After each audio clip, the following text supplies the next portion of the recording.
Thanks to SimpliSafe for sponsoring this video. Hey everyone, welcome back to another video. I closed on another house this morning and want to show you a look inside, outside, and around it. Good sized yard with parking for 2 cars. For that, I was just aware of it. I've tried to buy this house total. This is where you go into the basement. We'll go down there in a minute. Dining room, and then here's the kitchen. It's really nasty in here. Litter box.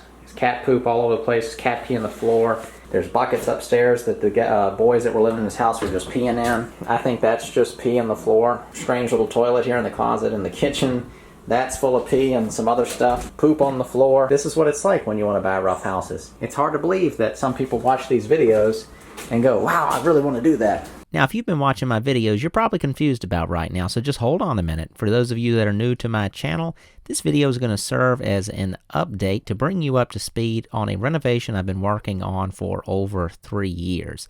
So I'm going to start showing the house in the beginning, and I'm going to go about halfway through the renovation to where I am now, and then the video will conclude with a long, drawn-out explanation answering lots of common questions. So here I am just kind of showing the house in its early stages. For those of you who have been watching all along, this is going to serve as a reminder of where we started and where we have come to. And then again, going to answer all those common questions I can think of. And then I have an invitation to you to ask me anything you want. And then in the next video that will bring this video all the way up to where we are now, that's sort of going to be the part 2. I will answer all questions asked on this video in the end of the next video. So thank you all for watching, and I'll talk to you more in a little bit.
For those that have not noticed, SimpliSafe is a major sponsor of my videos. It's been a couple years since I first installed the security system, and it's still going strong without any trouble. I remember a slight anxiety thinking about installing it myself, but that was quickly alleviated when I realized how easy it was. SimpliSafe makes sensors to cover just about anything that could happen. They protect your doors, windows, rooms, as well as outside your house with their recently released outdoor camera. Most all the sensors attach via a peel and stick strip, taking only seconds to install and are easy to relocate if needed. Keep in mind this system is totally wireless, meaning the sensors can go just about anywhere, and there's no wiring or rewiring of the system with any changes you make. It took me no more than an hour to install the system, and that includes filming the process. It's been a comfort to my wife and I to have a SimpliSafe security system. Even simple things like the wind blowing open a door you thought you had shut, or calling the police in case of a break-in. With SimpliSafe, you get 24/7 professional monitoring that is ready to dispatch police, firefighters, or EMTs to your home. At less than $1 a day, no long-term contracts, and 60 risk-free days to try it out, there's nothing to lose. Save 20% on your SimpliSafe security system when you sign up for an interactive monitoring plan and get your first month free. Visit SimpliSafe.com/HomemadeHome to learn more.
To end the video, and I'm not saying the video is almost done because I might ramble on for a while, I've got all of the kind of common questions and comments that come to my mind, and then I'm sure I will kind of get off topic and ramble.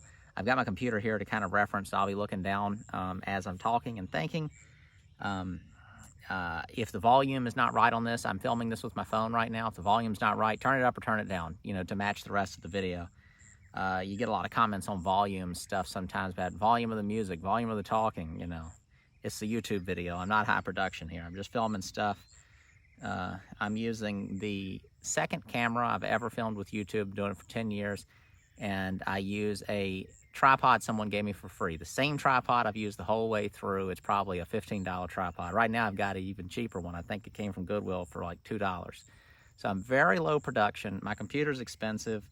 The camera that I mainly use is expensive. It's a Canon a D80 or 80D or whatever it's called. The Canon 80D. I'm getting confused. I had a Nikon one time, and that was a D90. So 80D, I think. So that's what kind of camera I use. I use a 10 millimeter to 18 millimeter wide angle lens, which I recently snapped off the front of the camera. So I've been using my phone, which this is an iPhone 11. It's like the new, cheaper one that Walmart's offering, or what they're transitioning to. Sometimes people ask about that kind of stuff. So that's that. I edit on a 2019 MacBook Pro using Final Cut Pro, whatever the latest version was at that time. I think it's Final Cut 10X or X or something like that. All right, let's get right into the questions. I'm going to answer these questions, and this is the reason I split this into two videos. I'm going to answer these questions to kind of introduce the Q&A, and then on this video, if you have questions that I'm not answering, ask them, and then I will address them most likely in the next video. So that's why it's going to be sort of the first year and a half or so of work, and then the second year and a half or so of work, kind of bring us up to speed. Then we're going to dive back in. This video is also sort of buying me some time right now. I need some time to kind of get further ahead on a bunch of projects, and I'm very busy. But that's going to be part of these questions people ask me right off the bat. Did you really pay $9,000? No, I did not pay $9,000 exactly, but it was somewhere right around there. I think I paid between $8,000 and $8,500 for the house, and then the closing costs were about $1,000. So the total cost of the house was like right over $9,000 or so. It might have been like $9,300. I'm not sure exactly, but it was, you know, I like to go with even amounts. Like the first one was $12,000 house. This is $9,000 house. The house after this one, I think I paid almost exactly the same amount. So I'll figure it out, and that's what I'll end up naming that one. And I'm outside right now. There's a lot of birds, and it's getting dark soon, so I can't, no matter what, if somebody walks out the woods and slaps me, I'm going to keep on talking. I'm not going to let anything stop me. So that is why the series is called $9,000. By the time this house is done, I'll probably have spent $40,000 or $50,000. It's my guess. At most.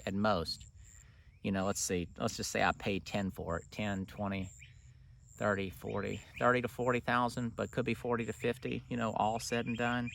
But I'm not sure. And that is spaced out over, I think I've had this house for about 3 years and a couple months. So I'm just going to kind of calling this the 3-year update, or bringing this up to speed. Okay, how did you find it? That is probably the most common question, is how do you find houses like this? I am not asking this question to plug my own book, but I did do an ebook on this topic about how to find things like this. And you can check that out. That would be in the link below. It's called Cheap Houses, How Find and Buy Inexpensive Real Estates on Amazon. You can also get it in a PDF directly off my website. You download it, and then you can just print it if you want a printed version of it. I do not have a paperback version of it. People ask me that all the time too. I said I was going to do it years ago, and I still have not done it. Next comment. Houses this cheap do not exist in my area. That may be the case. They exist in my area. They exist in lots of areas. They could exist in your area. They probably don't. You know, if that's what you're saying, I'll just go with it. But there are people in my area that say you cannot buy a house for under $100,000.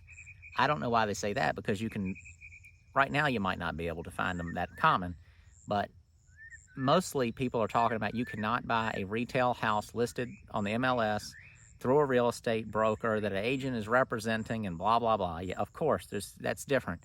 That's like saying I cannot go to the car lot and buy a $500 car that I can flip for $5,000. That's just not where you go to find stuff like this. So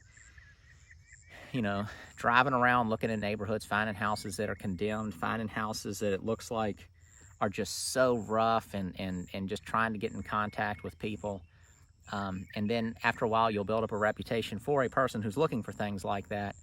And if you look for stuff, long enough, the stuff starts to find you because other people know you're looking for it, and they're sort of bird dogging for you, even if they're not like actively trying. I don't want to exaggerate that and make it sound like you got to go out and get people looking for houses for you, and that's not what I'm talking about. I'm talking about, your grandmother might tell you, your aunt, your uncles, a friend of a friend, just somebody your sort of your network that you're going to form, either that's already in place, or that you'll, the $12,000 house, most of you know this, while I was working on that one, somebody, that it was the mason that I had work on the house and do sort of the parge work on that, sort of stucco the outside, that guy, while he was doing that, he asked if I was interested in any other houses. I said yes. He had a house that he wanted to sell for $42,000. I ended up getting it for $40,000 under contract, turned and basically sold the contract to somebody else and made a bunch of money off of just selling the contract, because I thought the house was worth more than the $40,000 that I could get it for. So if a house is $40,000 on contract and you basically sell the contract to someone else, it's called a signing a contract, where basically you're selling the contract. Basically, you're selling your rights to the contract, your rights to purchase the house. But when you make that contract with them, there's an assignment fee, and basically if the house is purchased or under contract for, let's just use different numbers, $10,000, but you think the house is worth $30,000, you list the contract for sale basically, and then you end up finding a buyer for $25,000. So you had it for $10,000, you ended up getting the new buyer for $25,000, and you're going to make the difference of $15,000. So you can make literally that much money very quickly. I don't know if I've actually talked about the numbers, because I'm writing a book, or I started writing a book a long time ago on how to do that process. I got it under contract for $40,000 and found the new buyer for $53,500. So I made $13,500 basically. I won't say doing nothing, because you're doing a whole lot that creates the opportunity that ends up coming to you. The actual work that I did on that specific deal totaled hours, maybe 8 hours worth of total work went into that particular deal. And I might be losing track of some time, but it really wasn't much. It was just because you're doing stuff and stuff pops up. But it's kind of a rough thing to do. It's wholesaling houses. That's those signs you see, we buy houses and all that kind of stuff a lot of times. So next, so we're talking about how to find houses. So you can check out the book if you want the rest. I've answered countless emails in the past about how to do that, addressed it in lots of comments, and talked about it in lots of videos otherwise. You just have to get out there and look for it. It's not going to be in the places you automatically think if you're not familiar, but just start to spread the word of what you're doing. Start making as much money as you can, and keeping that held back. And a lot of times the cheapest thing to do is spend more on the house initially. Don't automatically buy the cheapest stuff. Some of the cheapest houses I buy end up being the most expensive, because it's so much maintenance. So much renovation cost. Sometimes I go ahead with it because I really want the house, and then other times it's because I just think it's really valuable, even though it's just going to be such an investment time-wise. That's the other thing too. You're going to spend a lot, and you're going to spend a lot of time. For me, that's not that huge of a deal, because I'm doing these videos, and these videos make income through sponsorships, through the YouTube ads, book sales, just anything kind of associated with it that I've kind of built up over time. Let me make sure we're still filming. Yeah, I got people calling me and text messaging me. I don't know how that affects it. Is the house in a high crime area? Absolutely not. The house that I'm working on this video is completely not in a high crime area. There's zero crime.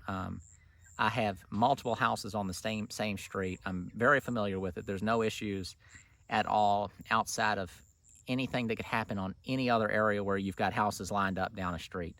A lot of times people think this house is way out in the country too. It's not at all. It's right in the middle of town. It's just on a street that's sort of the edge of the town because of a certain landscape. I mean, just the way everything is shaped in there. It's kind of like on a bluff type thing. Just the land shape. It's up on sort of a ridge, and then from there it drops down to like drainage and creeks and all that kind of stuff. So it really does seem like it's in the country. Yeah, it's not on, in the middle of, like, in the center of a major city where the skyscrapers are at, but it is in town. It is 2 minutes from all kinds of stuff that you would go to, grocery stores and Starbucks and everything. I don't go to Starbucks ever, but there is one nearby. Let's see. How much will it cost to renovate it? Already addressed that. I'm thinking maybe somewhere between $25,000 and $35,000-ish. I guess I'll add on to that. Where am I getting the money? I think most of you already know. I already mentioned the stuff about I'm making money from the YouTube videos themselves. I also have other rental property that I make money off of. Then there's other things that I have done in the past more so than now, like making and selling furniture. And I'm always doing something. If I need to make more money, I just make more money. Also, I keep my costs very low, so I don't spend much money. And when I do spend money, I'm always spending money on something that is going to end up making me money. Like even this phone. I bought this phone because I just wanted to take better pictures, but this phone allows me to film these videos easier in a lot of situations. I have pickup trucks. They're personal use, but I use them all for work-related stuff. I have always wanted a sawmill, but that sawmill is used in making videos. It's used in cutting lumber to make furniture out of. So it's like this personal toy that I want. It just so happens that everything that I kind of want is stuff that I can use to make money. So it just kind of negates it. I'm not saying I make a lot of money off of those things, but it's advantageous in that way, that it kind of zeroes itself out over time. And then, of course, it is all business stuff, so there's certain tax-related things you can do with that. Let's see. Why is this taking me so long? I think this is probably the biggest question that I think most people probably understand it, but even if they're not kind of considering it and still have the question themselves. The stuff you see me, and I don't mean this in a bad way, but the stuff you see me doing on YouTube, on this channel, it is strictly to make money. I do not have a passion for fixing old ratty houses. I think a lot of times people want to put all these, I'll compare it to tiny houses. People talk about the environmental impact, living simple, doing all this. And there's certain aspects of that they may appreciate, but I don't think that's the biggest reason people do it. I think people do it because they think it's cool. And I know that sounds off topic, but a lot of times people want to smear all kinds of other reasons, I don't know why, to make themselves feel better, to make themselves seem more interesting, to make themselves seem philanthropic or whatever it is, environmental, whatever it is. But I think most time people just want to do stuff just because whatever it is, it makes them feel good. And they'll grasp for, other things. I fool with houses to make money, and that's it. Beyond that, it's to make money faster and easier. It's to make money at a lower tax rate. It's to where I can do whatever it is I want and be making money while I'm making money literally while I'm sitting in this chair talking to y'all. It's not a lot. I only have a handful of houses that are actually rented right now, but it just keeps on churning. And the houses were bought at low cost. They could always be sold. I do not think we are here to make money. I think making money, I'm saying this from a position of I am no longer in a position where I lack money. I guess everyone lacks money relative to something, but as far as just normal average guy costs of living, I don't have those issues anymore whatsoever. And I'm saying it like that to be clear that I understand when you are in a position. When I got married, I was making, it was either $8,000 or $12,000 a year. That was 6 years ago. And so I got started in that situation. Now, of course, that's going to be, people are going to kind of draw their head back and they go, there's no way. And I did have certain things I was in situations where I just didn't need much money. I had moved out of state and came back to state. I was living with my parents. And so it just I had a lot happen where I had very low responsibility, didn't have much cost. and I was investing all my time and not making much money. I basically fell into my first house and was able to just kind of finagle my way into it with barely any money at all. I basically pieced together $5,000, bought this house, and had no other money other than that. And then I went back and forth between that house and my parents' house and got that going. Now that's 10 years ago, and I'm 35 now. And again, I had kind of like done some stuff, gone to college, and then moved away and came back. So I wasn't like living at home forever up until that point. And I was doing stuff to make money at home, so the proximity made sense. I was making and selling my furniture, and that's the only place I had to do that. So I just decided to keep my costs low. So that's a personal decision. Not many people, or not everyone's going to have that option or want to do that option. But for me, it was worth it to do that type of thing for a while. This is right across the street from where I'm at filming right now too. So I like the area, obviously. It's getting dark, I know. I'm just going to keep on talking even if it gets totally dark. I apologize. I'll just put a picture of me smiling over it if it gets too dark. Why is it taking so long? So that was addressing the money stuff. Reason I'm saying that, I only do that to make money, meaning that these houses, getting them finished, finishing these videos, and again, I apologize for saying what I'm about to say, it is the least important thing in my life as far as things that I kind of want to do. It is absolutely bottom of the barrel. There's a garden right over here that I'm working on. Want to fool with my workshop. The sawmill building, getting that sawmill set up. I've got tons of trails in the woods. Like I said, the gardening itself. I've got a bunch of apple trees planted. I cut grass. I fiddle with projects. I work on little, things with engines. All that type of stuff. Children, family in general. All that stuff is stuff that I put things that I'm supposed to be doing off constantly. I have avoided working my whole life, basically. Therefore, but you still have to make money, so when I have to do it, I'm going to do it in the biggest, quickest, best bang for your buck kind of way. And for me, that has been the real estate, which then led to the YouTube videos, because I kind of tried YouTube videos on other stuff that wasn't that lucrative, and then it just sort of formed into it, and I got into a position where now I'm financially comfortable, if you want to say that. I'm no big shot. I've just set up a very low-cost life where most aspects of my life make money, but that has changed now, and that's why things slow down a little bit. I have so much stuff that I have to do, so that really slows me down too. When I started these videos, or started making videos originally, for you who've been around for like 10 years, I barely had a girlfriend at the time. That barely girlfriend turned into my wife.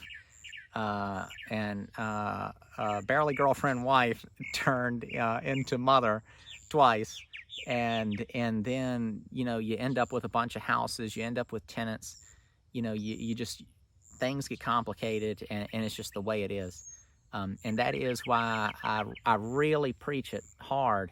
While you have low responsibilities, and hang on to low responsibilities as long as you can. Do not buy a dog because your friend has a dog and you think the dog is cute. Just enjoy your friend's dog. Do not tie yourself down with silly stuff. I'm about to do something that somebody's going to call Pete on me. I want to throw a rock or a stick at this bird in a tree. I got nothing to throw at him. Just to shoo him away. I think it wants me to go away. It's probably got a nest in that tree. Hopefully it's not too noisy. But I just have so much going on. I've renovated 2 houses during the time that I fooled with this one, or had one ending, but I was in the process of getting it rented and working with a property manager, and then working on it, buying another one, fixing that up. It's been 3 years. I mean, there's people have died. All the coronavirus stuff happened. That really threw some kinks and stuff. It also, I think, like a lot of people, put a lot of things in perspective, where it was just like,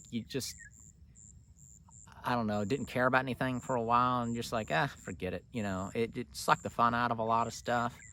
And then, of course, you mix everybody's opinions in with that, and then you can, I'm not allowed to talk about any of that kind of stuff, I don't think. So yeah, just a whole lot going on. And like I said, it is not the most important thing. The last thing I'll say on that is, whether I finish a house in 3 months or I finish a house in 3 or 4 years, the house gets finished. I finish everything I start. Sometimes it's quick, sometimes it's slow, but I finish everything I start.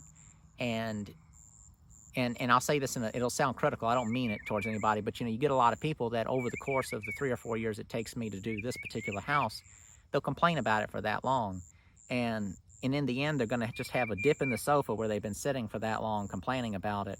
Whereas I will have one more house that rents for somewhere between $800 and $1,000. And I'm still doing all my other stuff. Certain other things that I'm doing are still building. So in the end, that gets completed. And now this is lower on the list, but still important. It's examples that I'm setting for people watching, people that I know that end up getting into it. They might have not been cool with it at first, thought it was silly, whatever, say the same silly comments that people say to me in videos. And then all of a sudden one day they're asking me questions like, what's the best way to get started in this? And I don't try to throw it in their face or anything like that. I think I've teased one person, reminded them that they told me they thought this was stupid. And, sometimes I think it's good to remind people of kind of, at the same time, I guess it's not. I used to be sassy to people on YouTube videos, in the comments. Now I just try not to do any of that. Let me make sure I'm still filming. Oh, it's probably so dark. I'm sorry about that. Let's see. Renting or selling. This house is going to be rented. I could always change my mind, but I'm going to rent it. Reason, if I sell this house, I'm going to have to pay a lot of taxes on it right off the bat. If I rent it, I'll pay less taxes on it as I go. I'll keep it forever. And people are like, real estate prices are at their highest. Well, they're always going to be at their highest. The value of this house is going to skyrocket compared to what I have into it. And then from there, I could sell it and move on, but I don't need that. I don't need that much money at once with the type of stuff that I do. I guess I could say I sold this house for $150 or $175 when it's done. I could take that house and buy like a bunch of other ones and then do those, I guess. But at the rate I fix stuff, I don't need houses that fast. I could, take a house like this and buy maybe 2 or 3 houses that are basically either rentable or close to rentable.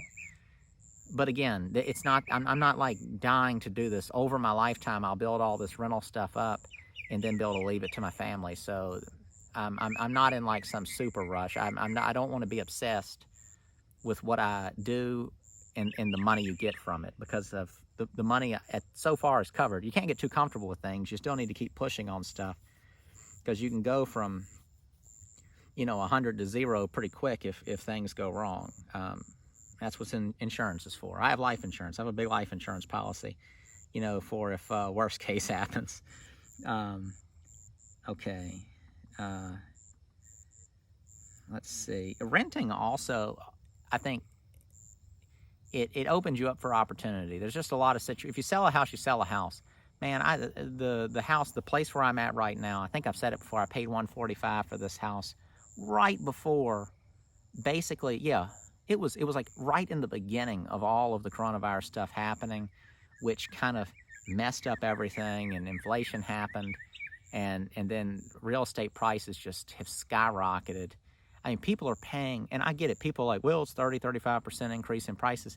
There's situations where that is insane to be paying that much money, because I think it's that much more on top of like numbers that were already kind of high for certain stuff. So I got a really good deal for this house at $145. That was full price. I ended up having to get a mortgage on this house, which I'm paying it down as fast as I can. But this house was probably worth, after I kind of got it, ready to be rented the first time, probably $200. And like I said, I did $145, and then I upgraded the electric, put the heat pump in, and like a few other little things, some appliances. So I didn't spend that much money and increased its value by $60-some thousand probably, kind of factoring in the deal and the work that I did. But it's basically the same house with just a few things happen. That was back then. There's no telling how much stuff like this is worth now. It's an easy answer, but excuse me, that's the kind of thing. I can't restart the video because that squeaked out of me. Okay, using cheap materials. Get that all the time. That's usually from people who aren't from the United States. It's usually Germans. The Germans are the meanest ones on YouTube on the comments. I also get some very nice comments but it's usually when people want to point out where they're from, then tell you what's wrong, it's from Germany. And a few other places, but that's the highest one. And then there's other countries that are the nicest. I think the Australians are the nicest. Although I have gotten a few jabs from Australians, but they always seem to be the nicest as far as like complimenting you. And then a bunch of other people just, of course, give you pats on the back. But the Europeans in general are, I think, the most critical. But I think it's also just because things vary so much from techniques, materials used, and then there's something in there that's just like mentality that that's just different. You know, the United States is sort of still the Wild West in a lot of ways, whereas Europe is just so old and established and densely populated, and the resources are not the same. And then I think there's just some, I'm not talking about Europeans, but like then there's like just ignorance mixed in there of people that don't have experience that just get too hung up on stuff.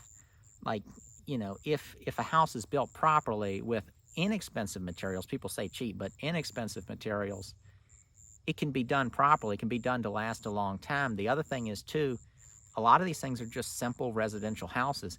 I don't care if you built it like a fortress. There's a lot of situations where progress, if you want to call it that, it's just going to change that stuff. That stuff's going to be gone one day. So if you can provide a nice, simple little house like the $12,000 house, cinder block house with some wood framing, everything about it real simple, basic everything in the interior, it's perfectly fine. It was all brand new. The person who lives in that house loves that house. I bet they there's no telling how long they could stay. They could stay for the rest of their life. It wouldn't surprise me. And I'm just going to keep making money off of it. And if anything happens, I fix it. Where's the harm in that?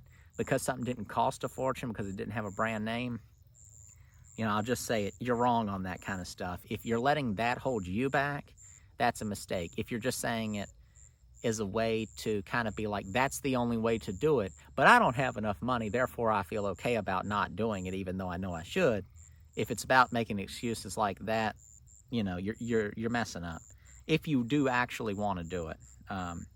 One thing I wanted to say, a lot of times people will say, like, when I respond to comments, things like that, they'll go, why do you even give these people the time of day? Don't even respond to them. That is actually, I think, I know it's going to sound babyish, those comments, even though that's like a person supporting me, I find those to be the most annoying comments that anyone actually asks, is when, or says, is when people say to not address something. I think that that's odd, because it's kind of, I'm not doing those types of things to get back at those people or to defend myself, like being defensive. It's to address something. If one person says something, many people think it. It might not be a whole lot of the people watching, but they are an example of what other people think. And if I can address the reason, some people, including that person, may go, oh, I see what he's saying. You know, yeah, he's right. You know, I don't have any experience in this. I get it now. And people literally will say that. You'll get the harshest, craziest comment. You'll respond to it. The person will say, oh, I didn't think of it that way. You know, thanks for responding. People are very brave, you know, keyboard warriors on YouTube. And you know, somebody could be mentally challenged, a child, or just an a-hole. I have no idea what you know, they could just be having a bad day. So that's why I try not to anymore say anything bad, and it just looks bad. You know, consider how somebody you love, you would like them to act, your child or something like that, or if they were watching you, you know, later, you know, act like a person that you would want them to see, or be willing to let them expose them to. And not that every single word that coming out of my mouth is going to achieve that type of thing, but that's sort of like, as far as how I present myself on YouTube, that's what I aim to do. I know it's probably totally dark right now. I just turned the brightness on my screen up, so you may be able to see me just a little bit. Next thing, why do you do things like you do? Meaning all of my techniques, I guess, being, why do you work the way you do? People ask me, why is it always dark when I'm doing stuff? I always think that's funny. It's just because I've been working all day long, and I'm fitting in doing stuff at nighttime. Also, filming works out nice at nighttime because a lot of things aren't backlit. You just go work on a house, turn the lights on inside, and you can see everything you're doing. It just works out nice. A lot of times, like when I'm doing stuff like working on the sawmill building, I kind of loosely call it that. It's a multiple purpose building. We'll talk about that one on some other time. But that's just when I can work on it. Also, if it's in the middle of summer, it didn't get that hot today, but today was supposed to be like 96 degrees. I'm not going to go work in the middle of a field on a project like that. Even at my age, I think doing stuff like that is borderline dangerous, or it is dangerous. It can be dangerous. But how I work like I work, I mean, it's just the way it is. Everybody's going to work differently. I don't even know why I put that in there. It's too abstract sounding, but it is a type of a question people ask.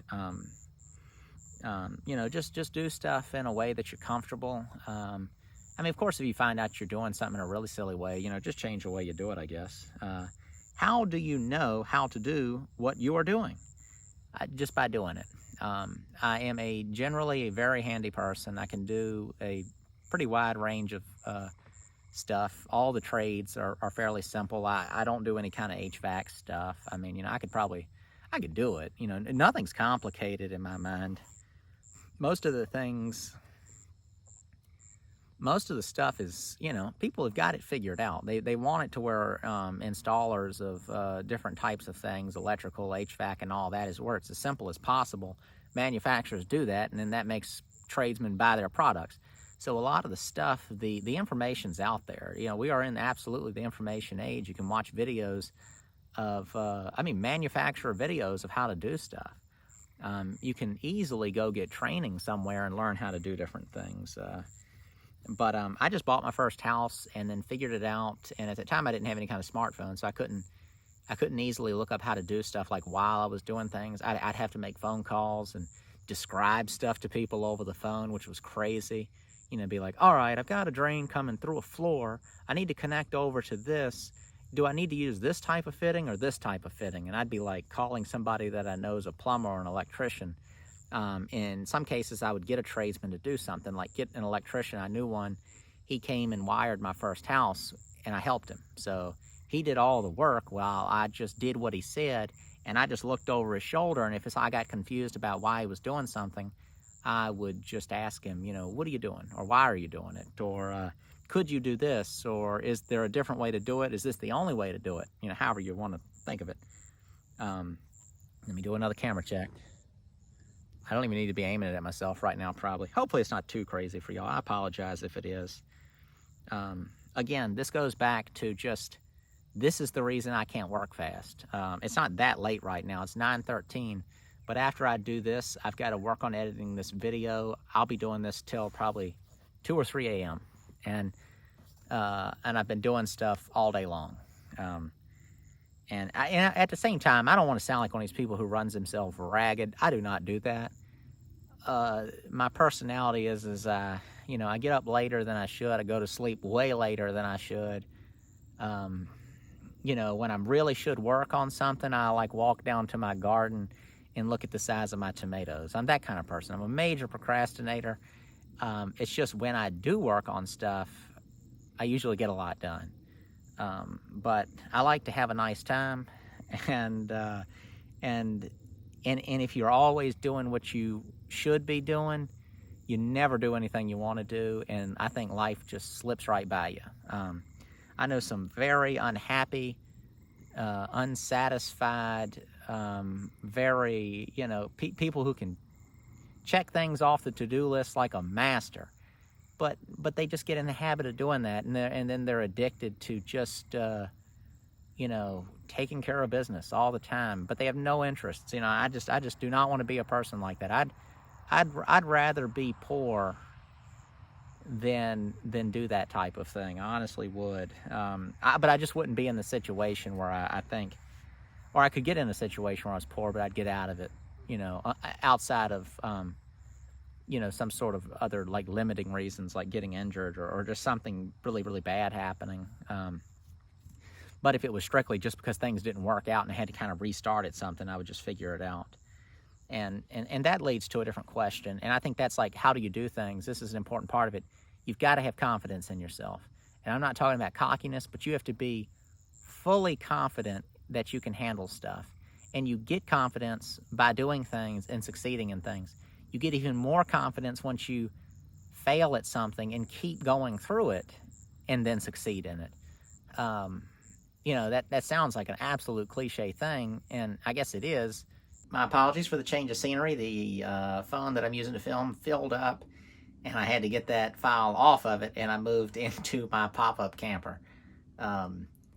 Otherwise, I can't run my mouth. Children are asleep right now, and I can't be inside running my mouth, and I don't have any good place to do it. So we're in a pop-up camper for now, and I'm moving on. I was talking about building confidence as a part of, like, how do you know how to do things and how failure can play a role in that. So I'm sure I was mid-sentence, but I just got to move on from that. Now, I know I've been talking a while, so this video is going to be more talking than it is video, but a big portion of this was to catch people up and answer lots of questions. And over the course of many years now, I've gained a lot of, had a lot of questions, a lot of common questions that get asked and asked. Let me make sure I'm still filming. Yeah, we're good. Let's see, where was I at? Oh yeah, people ask about passing inspections all the time. Now, if you're watching the videos religiously, you know that I've already gotten past the rough-in inspection of kind of all the trades. And the next inspection I need to do is just have the fact that I had the insulation installed inspected, which that's not a hard inspection. It's either there or it's not. It's either the right inspection or not. It's the right right insulation. Sorry. Passing inspections on renovations can be difficult, of course, but on average, stuff like this where there's nothing too crazy going on, you're kind of retrofitting things into a house that was built. Like this house, there was no building code around when it was even built. Some of the alterations that's been made on the house, there were building code existed at the time those alterations were made, and I'm sure there was no building permit on it, just because of the way certain things have been done that I've kind of ripped apart. Because even though I used existing wiring, I still kind of rewired the whole house. I just left those wires in place and kind of worked with them and tied into them and replaced some that, stuff was like wrong. Because sometimes you'll find it where people have had an electrical wire running through walls, and then the wire's not long enough, so they'll just like wire nut a wire onto it and just keep on going, and they won't do that inside of a box. So you'll find stuff like that. So even if a house seems as if it is wired properly, you should still check it out if you can, especially if you've got everything all ripped out like that. But yeah, I mean, building inspectors in general are going to be more flexible on renovations because they understand that you could maybe, say you're opening up a wall and you got headers going in. I don't know, all these examples are probably bad. But like, say you've got a wall that's there. The wall needs repairs because a few things rotten. Well, the wall might not be built to code, but you're working on the wall, so you're supposed to like bring it up to code. In some cases, all you can do is you're just coming in there and replacing some studs or replacing top plates or a header, but say the rest of the window's not framed technically right or comes too close to the floor for some safety code. They just work with you on a lot of that stuff. I think usually the rule is, or at least the enforcement is in my area, is you can put things back to what they were, but if you change it beyond that, then you're supposed to bring it to code. So a lot of times when you fix stuff, you just sort of replace what's there. Like say you have a window that's not framed up right, meaning it's like really low to the floor, like some of the windows in this house. Well, you just put it right back where it was.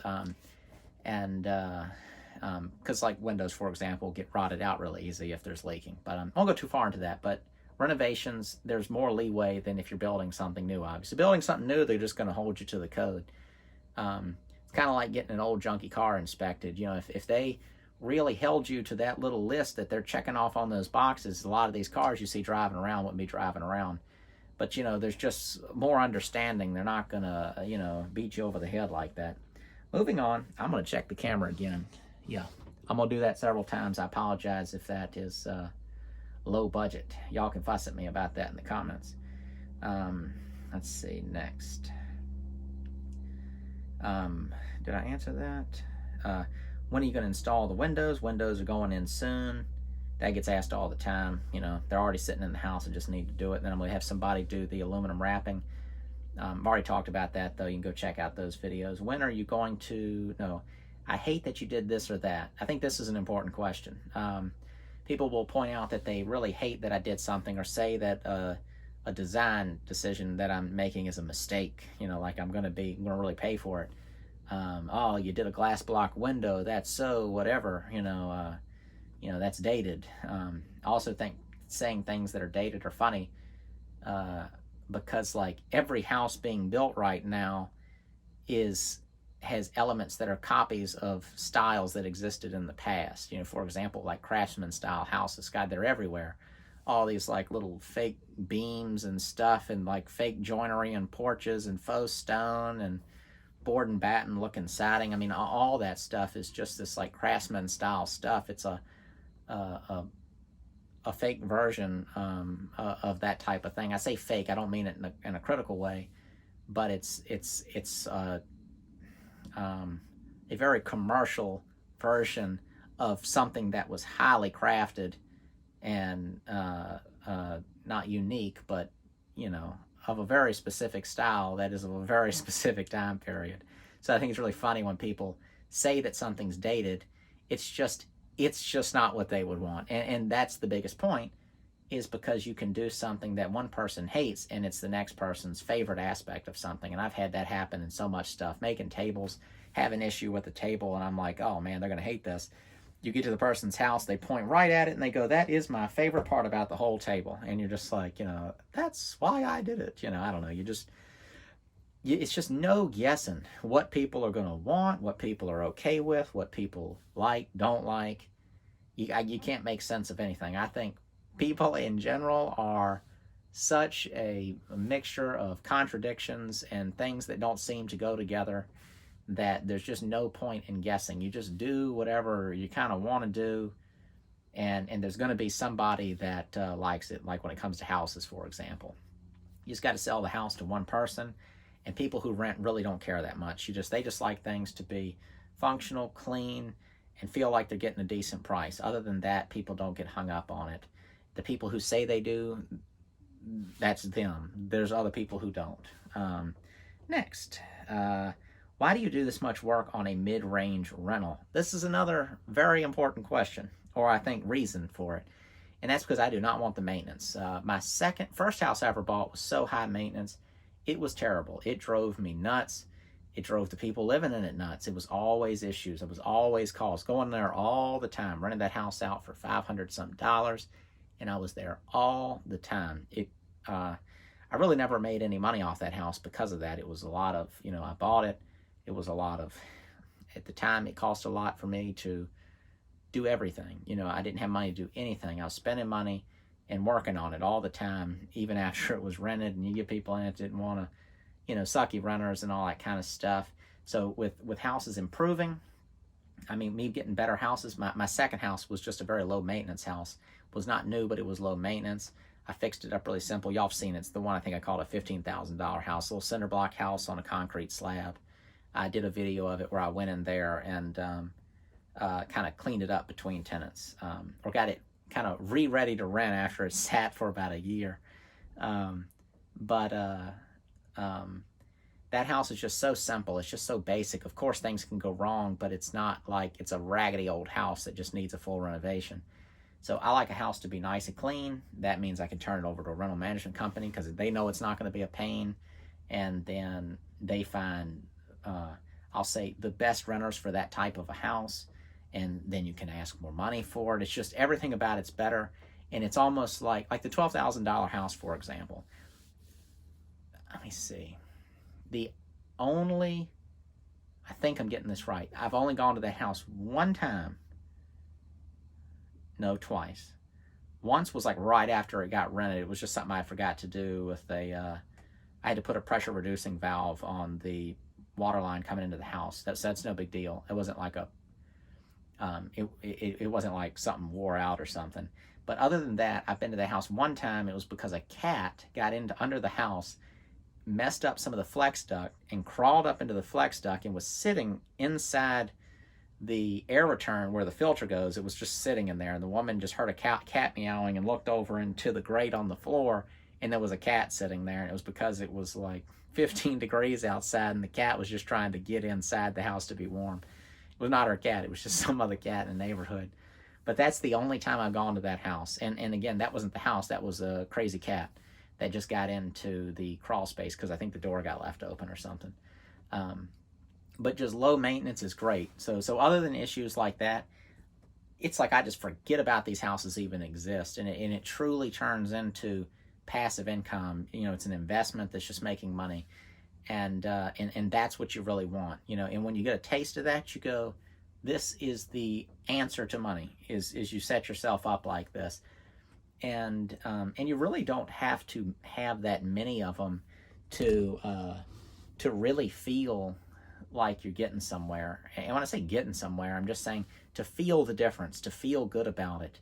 And keep in mind, you take a house that you buy for 10 grand and you put 20 in it, so you got 30 tied up into, it's probably a $75,000 to $100,000 house if you went and sold it. So as an investment, a store of money, like say, people like running their mouth about buying gold or something like this. Gold, you buy it at $1,700 an ounce or whatever it is, and I don't know, it could be a year later and it's worth $1,700 an ounce. It's a great way to lock in your money, I guess, but it's not doing anything for you. You didn't buy it and increase your money right off the bat. Real estate does that. I mean, I think you just can't, I don't think you can beat real estate. I think it's probably the best investment because it's more complicated, and in a lot of people's minds it's risky, but I don't see the risk in it. If you have the money and you can wrap your head around it, I think it's the best investment that you can make.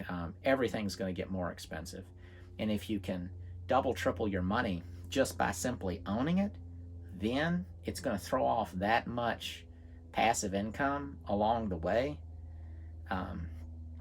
Obviously there's stock market stuff that can win out over time, but as far as like a part of your overall investments, real estate I think like for me it should be my main thing, and then I should also do other stuff that I'll say the average person does with like normal retirement investing, which I do that. I Roth Roth IRA, and then I've got a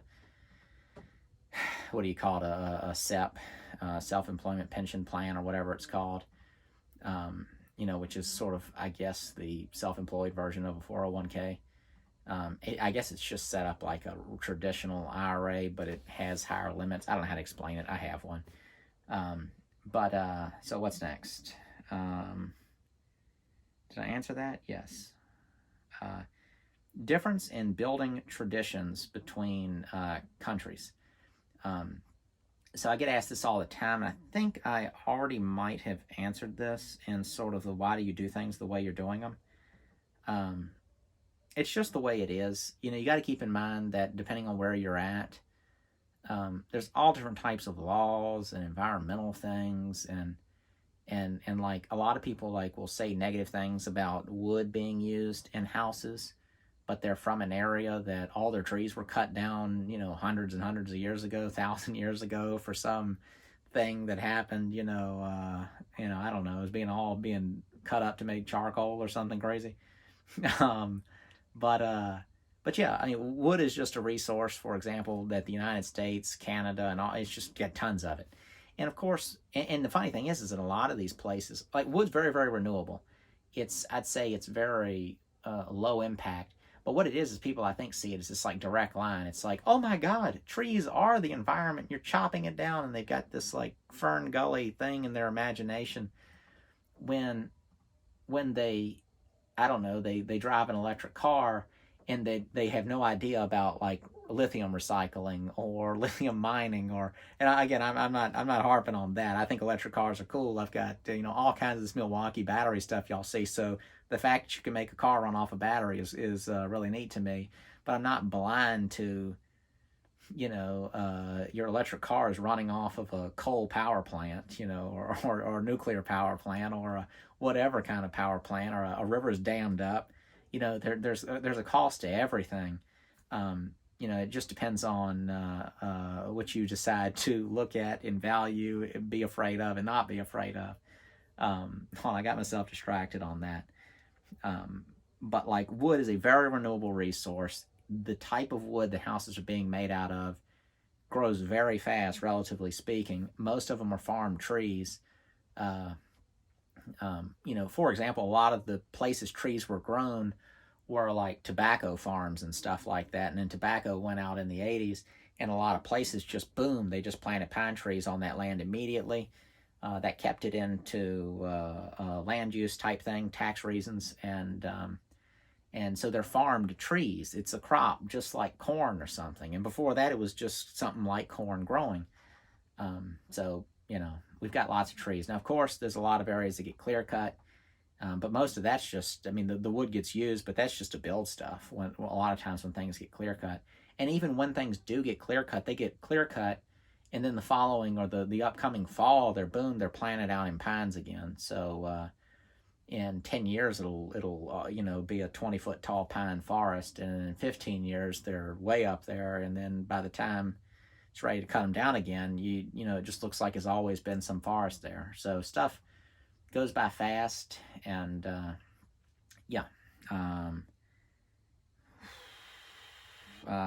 why do you use nails and screws? This sounds like a trivial question, but there's certain situations where nails are preferred over screws. Screws do have that pulling power, pulls things tight. And when you're talking about regular screws, that's what I'm talking about. People will throw it in your face like I'm talking about construction screws, or like grade 5 screws, things like that, lag type screws. But nails have a very, what's the right word, tensile strength or whatever. A screw is a hard thing that can snap. There's certain situations where nails are preferable. Also, nails are fast. When you're firing them through a nail gun, it's fine. Other times too, in framing, the member that you're using like a stud in a wall, the nails are holding it in place, but like the nails aren't really holding it. Like it's just like it's like you pin it all together, and then once it gets put in place, just the design of a wall, it's the weight sitting on top of the stud. So you're wasting screws and wasting time to be using screws in that situation. Also, screws split stuff easier, versus using just a smooth shank nail that's just going to fire in real quick.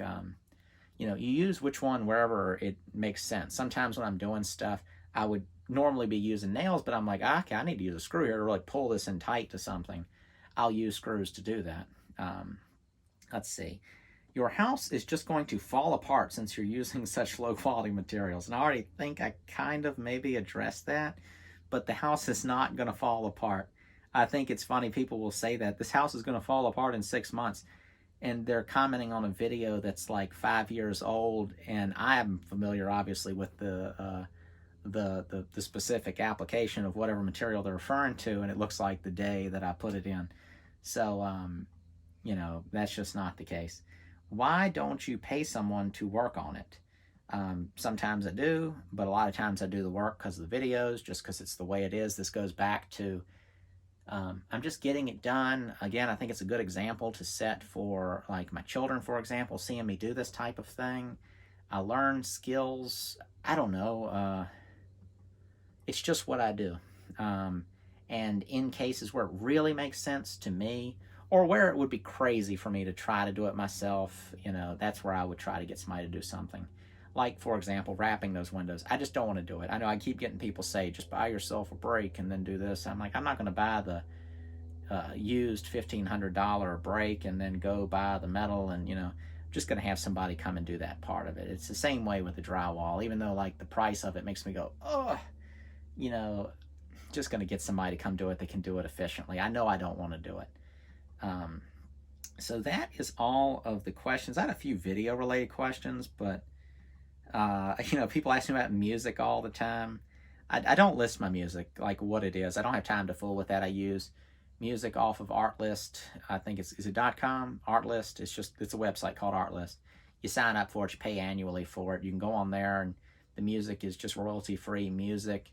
And you can go on there and just listen to music if you wanted to and download it and keep it. I don't know how much it is per month. I pay for an annual subscription to it, and it auto renews. I have no idea how much it is.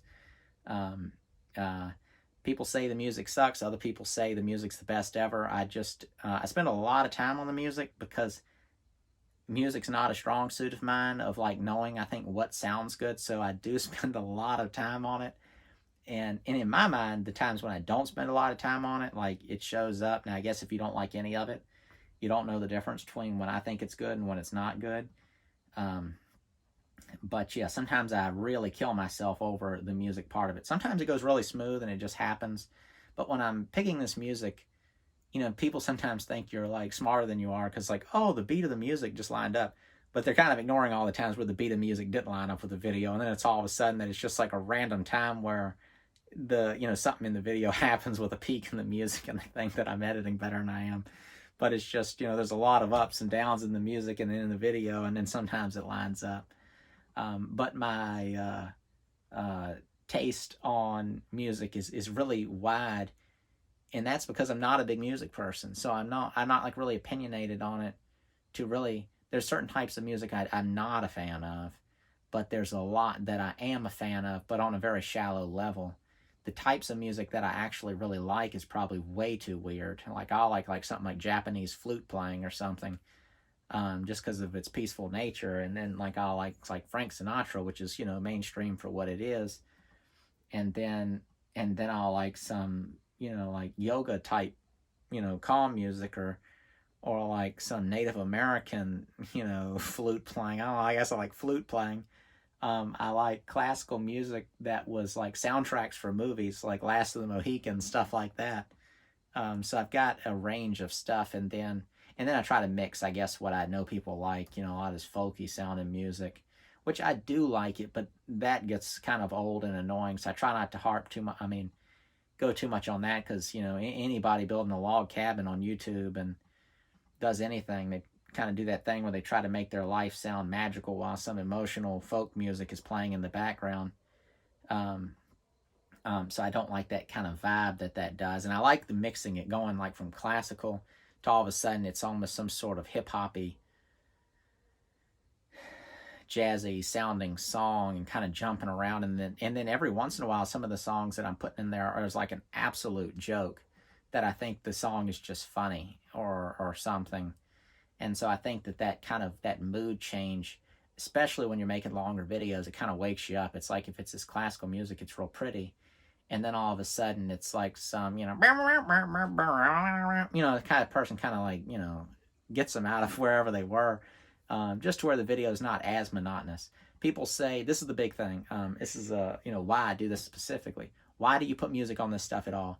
My videos would sound awful if I didn't have music to them. On the Homestead Craftsman channel, my first channel, if I'm in the wood shop and I'm doing a hand plane and then some chisels or, doing a hand saw, it can all sound kind of like I've listened to videos before where it's totally a video you should be watching, but the sounds of it make me feel good because of the things. Like I've literally watched woodworking videos where I'm not watching it. Phone's in my pocket and I've got my AirPods in, and it's just the sounds of the person doing something. And it's funny, it'll be like while I'm doing a woodworking project, just because I like it, the sound of it.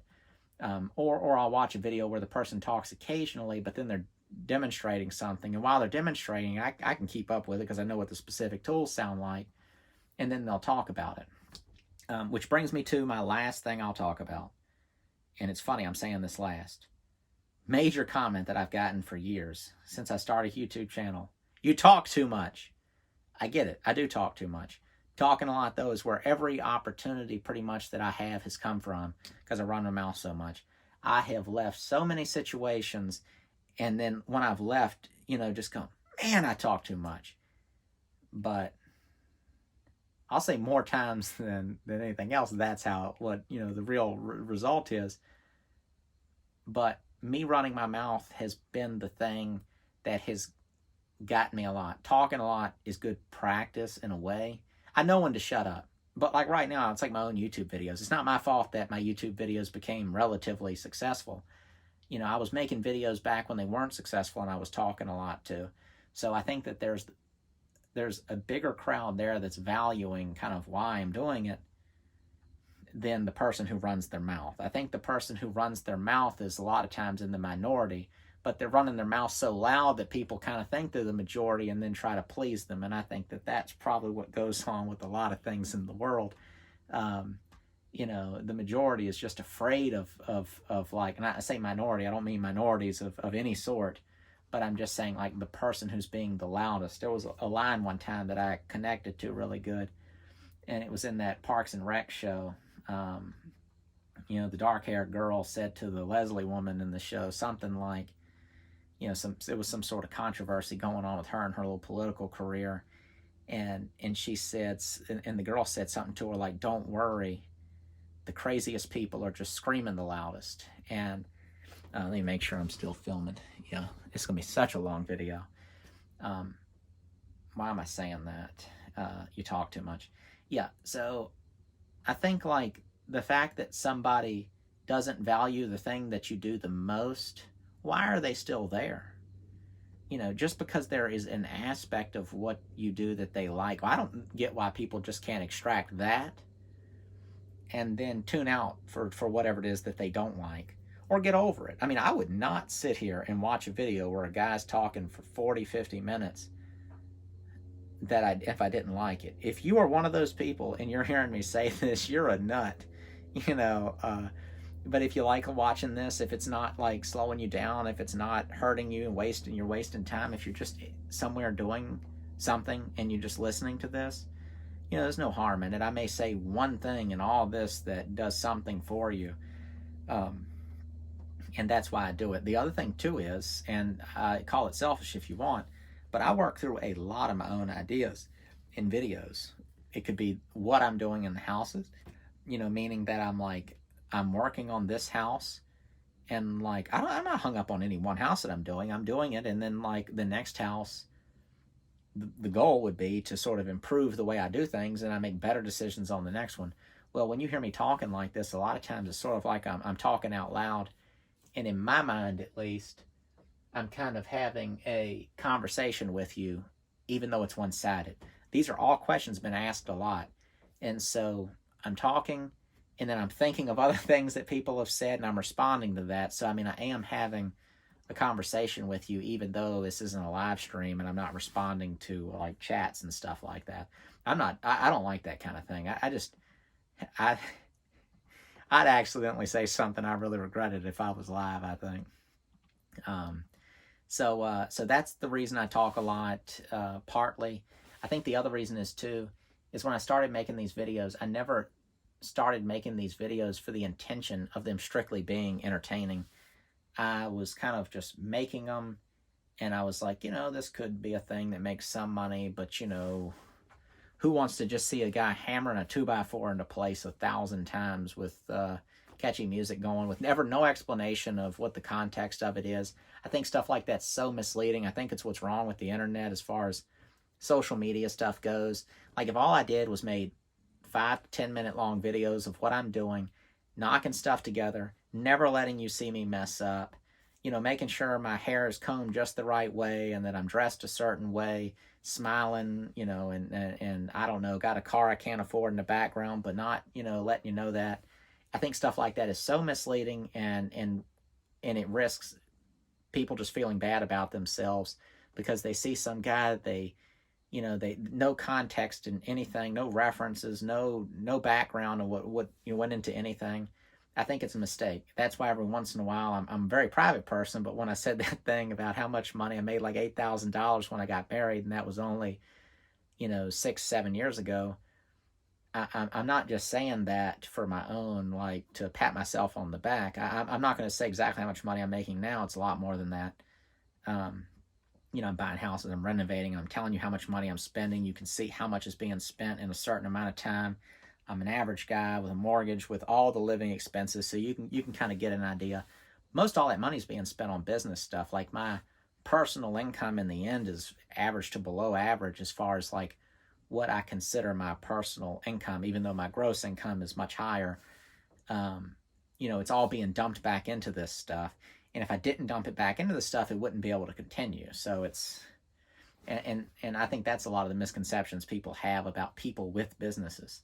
They think that somebody with a business that they consider big has a lot of money. Well, they're dumping all their money into this business, and they're like, well, blah, blah, blah, blah, they're not considering risks. I mean, there's just so much that goes into it. That would maybe getting off topic. But me talking a lot is to give you as much information as possible about why I'm doing things, the way I'm thinking about it, when I mess up, things I regret, things I'm really pleased with, and just the stuff that I've just talked about. When I get off topic and I say something like, the world's a really crazy place right now. You need to, don't sit on Facebook staring at somebody that you think you admire. Turn this stuff off. Go somewhere, figure out something, make some money. Save your money, pay your debt off. Like that. That's off topic. That's got nothing to do with how to reframe a window or something like that. But I think the overall mindset that turns you into the type of person who does want to do those things, that's important. Because a lot of people have no guidance. They don't have a dad. They might have a mom, and she's stressed out trying to do whatever she can, keeping things straight. People just don't have good, I don't know, moral leadership. And I'm not saying I'm some good example of this type of stuff. I do try, but I'm, never going to be as good as I wish I was. But like a lot of people don't even know what they should be. They don't even know what is good anymore. Stuff is so crazy. And I think it's important when you can, and it sounds crazy when I say it, I think. It sounds like it's like, you think that you're, so good you need to avail yourself to people to where, or avail others to you to where you can set this example of how they should live. I don't mean it in a bad way. But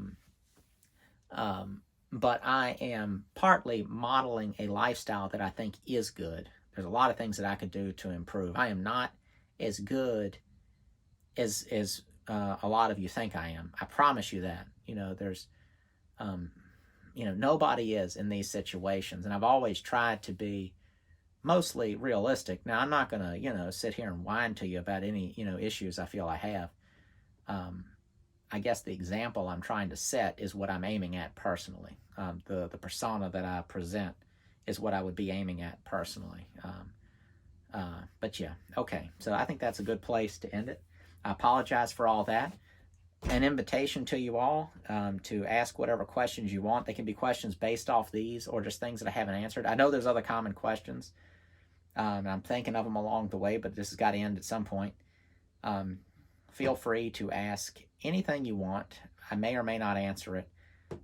As you know, I'm not big on getting into private things. I probably said a lot of stuff in this video that maybe some of you got shocked by, that I said it. Sometimes I allude to things in a very small amount in the videos. Some of these things people think, I can't believe you said that, and I've already said it in the video. But yeah. If you are a new person, feel free to subscribe. I think you probably would if you sat and watched this whole thing. As far as subscribers go, I do think YouTube is an odd place now compared to what they used to be. There was a time when I was getting, 10,000 subscribers a month. I've got like around 400,000. I have had around 400,000 going up and down between 398,000 and 400,000 for like 2 years now. I think that is bizarre, because even though my videos do not get anywhere near the views they used to, like, I can see the demographics of it, and there's plenty of people new watching it, and I'll look at my subscribers. It's like, you've lost 400 subscribers this month. And there was a time when I was getting like 10,000 subscribers a month. And there are differences in your videos, but if you're making videos of any kind on any consistent level on YouTube in the past, you would always have a consistent growth. And in a channel of my size with as many videos that I've got, I've got videos at 11 million views. Sorry, it's playing going over pretty low. But I think that is so bizarre, some of the ways that YouTube is functioning. And in the past couple of years, I've heard a lot of people with successful YouTube channels say the same thing. I've gotten emails from people asking that, or like other channels that I'm in contact with, some of the bigger ones, and they'll say the same thing. They're like, yeah, it's the weirdest thing in the world. It's like, it was like just, everything was going bananas. And then all of a sudden it was just this, like, it just dropped. It's just so strange. And it's a great example, not one that maybe applies specifically to a lot of people, of why I do so many different things. A lot of times people that I know will just go, why don't you just focus on one thing, and I think you'd be better. Well, that is all your eggs in one basket. When I Now, of course, I don't know the true story. I'm assuming a lot. But when I see certain people with YouTube channels, and in my mind at least, they're not doing anything else other than trying to grow their YouTube channel, to me that is so risky. It could be turned off like that. You know, it's a website. You know, one rule gets changed, and all of a sudden they can't put ads on a bunch of stuff, and it's just over.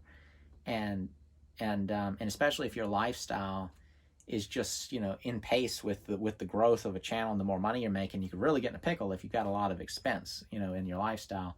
I try to keep my lifestyle in about the same place as income goes up, and just do something with the extra money that makes you rely less on the high income, or replaces that high income with something that just can't be taken away as easily.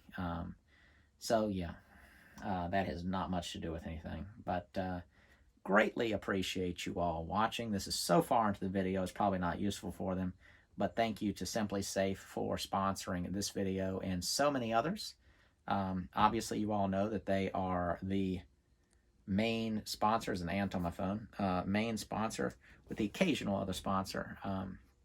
But it has been a big deal for me, and using that money towards renovations, using that money towards paying my mortgage off, and just trying to create a financial lifestyle, which just means paying debts down and just keeping myself in a specific spot as far as how much I'm working, which has something to do with why I don't post.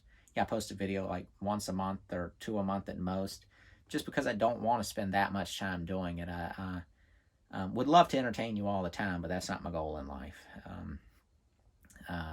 But yes, thank you to them for all the support that they have offered. But thank you for all y'all for watching. Obviously, nobody's going to be sponsoring any videos, and nobody's watching. So the viewer in the end is the most important person, and I'm glad that all y'all have spent so much time watching my videos. So ask your questions. I'll do my best. The next video is going to pick up where that last one left off and bring us right up to speed. And then I'm going to be back on task. Between now and then, I'm going to be kind of getting back into things. Moving forward, so the next stages will be windows installed, wrapping the windows, drywall going in, and then from there the whole house is really transformed into a much more complete house. And I think I'll be getting into something that is going to be what y'all have really been waiting for at this point, since this project has dragged on. Regardless of my reasons, this project has dragged on way too long, in my opinion, and I don't like working on this house anymore. But again, it goes back to I'm doing this for financial reasons. But even though I do it for just financial reasons, anytime you switch to a new house, you get kind of reinvigorated to a level. And not ever as much as that first one that you fool with, or that first right one that you work on, the sweet spot, you know, which it's kind of the $12,000 house was sort of my best one, because it was really kicking off this YouTube channel. And I just felt good about it. It was small. I was just like, you know, for part of the time I didn't have a baby, but you know, started to get more of a normal lifestyle as things have gone on. So I'm less excited each time I do something, which, you know, to me has been a sign that I want to change how I go about things. And I think that the way I kind of want to change, I think, could reinvigorate the channel, my kind of what I want to do. And I'm not even sure what I want to do yet. What I'd really like to do, and I probably shouldn't even talk about this on this channel, I'd like to simplify things in a lot of ways. I would like to reduce the amount that I rely on money. For me, that would be paying things down. Let me check my phone. I really need to turn this off in a second. If it turns off, we're done. I would like to get back into the Homestead Craftsman type channel. I mean, that channel's videos, woodworking projects. I would like to do more personal craft projects for income purposes, tables and engraving and doing all that kind of stuff, and just really do what I want, and then have my rental income and partly YouTube income be what I rely on total. Of course, that's what I want to do, but I have children, a family, all the costs that will be coming in the future. So, you know, there's a reality of it too, that you kind of have to step up for, you know, that situation, and it can't just be. So I want to find that happy medium. I just want to be. I'm not pursuing happiness, but I want to be satisfied. I think if your goal is to be happy, it's kind of a shallow thing. You know, you got to just be satisfied with what you're doing and feel like what you're doing is worth it. And again, that's what goes back to, like, you know, people doing a triathlon or a marathon or working on some grueling project. It's like, why do it? It's, you know, you don't have to do this. It's not even financial. You know, because in the end, even though something's hard, it satisfies them. And that's all I think one should expect. If in that you're happy, you know, that's a good thing. But that's it. Thank you for watching. See you next time.